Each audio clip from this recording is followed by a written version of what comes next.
So with no more ado, I will move on to Mike. Okay, thank you, Amanda. So my job is, briefly I hope, just to set out some of the facts, both of the manifesto and the ministers who are now in place. So I'm not going to do the analysis. I'm going to hand over to Nick to share his thoughts on that. I'm fascinated by examples of where businesses have moved from an old model of sort of community engagement. Steve Whitman, ISS. The 3-day volunteering leave, I've seen a couple of things in the press which say that's sort of a dead duck now. What's your view on that, please? We've often talked about flexible working to help working mums, but what are we doing at the other end of the scale? Is there more going on there?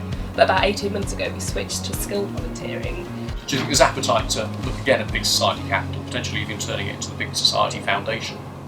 Is there a leading light behind the new impetus for Big Society? Maybe some people need to work in the mornings and the evenings and spend the afternoon on their personal time.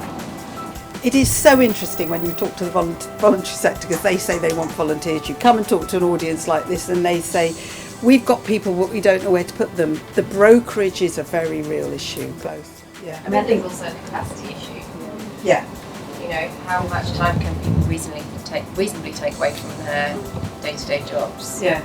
And, you know, they worry about what their bosses are going to think. They sort of, it's not really seen as that acceptable. It's not seen to be career enhancing. Yeah. The people in the workforce actually are not putting their hand up and saying, I'd like to actually make use of that policy. Yeah. Through, because one of the things we do here is run LBG, and many of you are members of that, and our chair, Pam Webb from Zurich, is part of a government consultation going on.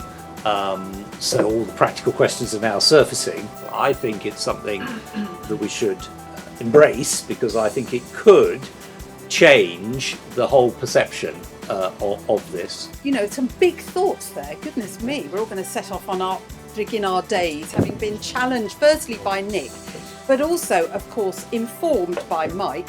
But you stimulated us with a great debate there. So thank you very much. Thank you, Mike.